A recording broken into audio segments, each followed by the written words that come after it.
कौन था श्री कृष्ण का बहरूपिया पौंड्रक वासुदेव? श्री कृष्ण ने उसे क्यों मारा और क्यों मरने के बाद भी उसे स्वर्ग मिला? दोस्तों, ये कहानी उस राजा की है जो अपने अहंकार में इतना अंधा हो गया कि उसने स्वयं को भगवान घोषित कर दिया, श्री कृष्ण को खुली चुनौती दे दी और स्वयं को असली वासुदेव कहने लगा। फिर एक दिन कैसे सुदर्शन चक्र से हुआ उसका अंत। पौंड्रक वासुदेव पौंड्र देश का राजा था। उसके नाम का उल्लेख हमें श्रीमद् भागवत, महाभारत और हरिवंश जैसे महापुराणों में देखने को मिलता है। कहते हैं शुरुआत में वह एक साधारण राजा था, पर धीरे धीरे उसके दरबारियों की चापलूसी ने उसके मन में एक भ्रम का बीज बो दिया। पौंड्रक के दरबारी अक्सर कहते रहते कि महाराज, आप ही सच्चे वासुदेव हैं। द्वारिका का कृष्ण तो आपकी नकल करता है और जो वो शंख, गदा, चक्र लेकर घूमता है वो सब आपके हैं। यह शब्द बार बार सुनते सुनते वह भ्रम को सत्य मान बैठा। उसने नकली शंख, नकली पीताम्बर धारण किया और स्वयं को वासुदेव कहने लगा। फिर एक दिन घमंड में चूर अपने मित्र काशी नरेश के साथ मिलकर मथुरा पर हमला करने चल पड़ा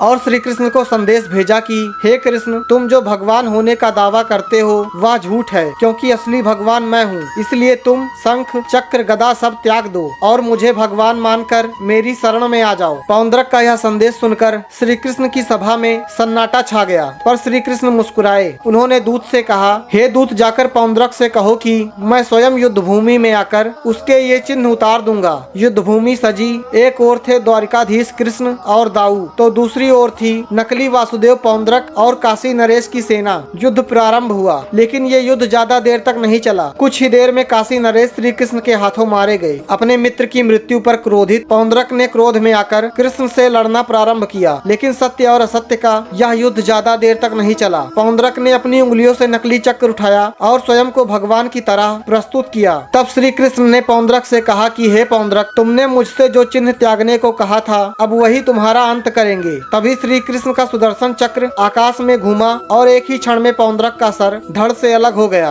अहंकार की ये कथा यहीं समाप्त हो गई। कहा जाता है पौंड्रक निरंतर भगवान के विषय में सोचता था, भले ही विरोध में। और हमारे शास्त्र कहते हैं कि भगवान का स्मरण चाहे प्रेम से हो या द्वेष से, अंततः मोक्ष का ही मार्ग बनाता है। और यही कारण था कि पौंड्रक को भगवान के धाम यानी स्वर्ग की प्राप्ति हुई। दोस्तों, आई होप आपको ये अमेजिंग स्टोरी पसंद आई होगी। हमारे इतिहास और संस्कृति से जुड़ी ऐसी ही और वीडियो के लिए वीडियो लाइक कर चैनल जरूर सब्सक्राइब करें।